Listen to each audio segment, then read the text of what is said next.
I'm going to do a brief market review for the third quarter of 2025. So, economic growth is slowing, inflation is still above the target. The Fed did cut interest rates, and they may do another rate cut, maybe two, this year. Stocks have done really well. They've done well this quarter, they've done well for the year, but there's some risk, and there could be some volatility. For bonds, long-term bonds are still risky. With the fixed part of your portfolio, the bonds or fixed part, we want to stay with secure, short-term, inflation protected or CDs, treasuries. Key things to look for going forward are going to be inflation, labor, what the Fed does as far as these rate cuts, and there's a bunch of global risks, including tariffs, the all uncertain tariffs. So just looking at the market, this is a 1 year look at the market, a couple markets. The S&P 500 is in blue. It was up a little today. The developed foreign markets is this pink line, and bonds, we're seeing intermediate term bonds in green. That doesn't include the interest they earn, just getting you a little idea of how they're trending. The value of them is trending. And bonds will go up in value as interest rates go down, but the interest that they generate will go down. So stock market, again, it's done well this year. The S&P 500 US market is up about 16% this year, and the foreign developed markets are up about 14% today. Again, they were jumped up today a little bit.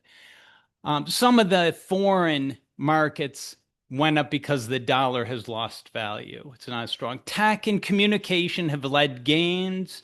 The energy sector has been the lagger here, which is fine for socially responsible portfolios. But energy sector is only up about 4%, a little under 4% for the year.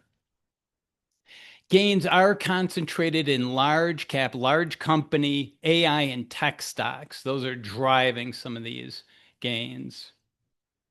Okay.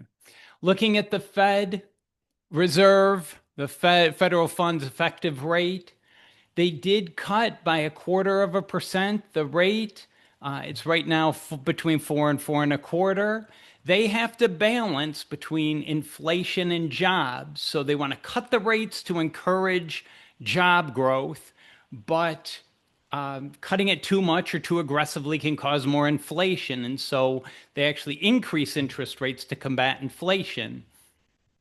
So they're balancing it, and they'll be checking the data to see what happens in the future. They may do more cuts this year, one or two more, but it really depends on the data. Well, and political pressure, I guess. Looking at inflation, we are still stubbornly between that 2 and 3%. It looks like it's ticked up a little. The tariffs don't help inflation for sure. So that's something to keep an eye out on for. Because if inflation does kick up, maybe the Fed will have to increase or not decrease the interest rates, and that'll hurt the market. Home ownership has taken a little dip. Yeah, affordability is down. 30-year mortgage rates really haven't budged. We'll see how, if this trickles through it all. The Fed only controls short-term rates. The long-term rates are controlled by the market. And so the market may not be that impacted by these short-term rates if they think that there's going to be inflation and that rates will be higher in the future. Looking around the world at inflation, you can see yellow is the US. You can see we've taken a little tick upward. The Eurozone is going down in a positive direction. So we'll see where we end up. Again, these tariffs are a bit uncertain, and we're not exactly sure how that'll impact inflation. So far, it hasn't been a huge impact, but we'll see. As far as central bank policies, they are a little different. The blue being the US. We've been keeping rates steady. We took a little dip now that's not showing up here. You can see the European banks have cut rates a lot earlier and more aggressively. Yeah, we'll see. The expectation is for the US that over the next 6 months and year, that there'll be quite a bit more activity, more rate cuts than we'll see in other banks. All right, a summary, or I guess things looking forward to be keeping an eye on. Watching for inflation, that's going to be big. And again, keeping track of these tariffs. Jobs data has been soft. It hasn't been that great. We'll see if that continues, if what happens with the job market. In consumer spending, which is a big driver, that's the primary driver of our stock market and our economy. We'll see how that does. If jobs are not as secure, if job data comes back poor, that can impact consumer sentiment and consumer spending. We're looking for another Fed cut. We'll see if that happens.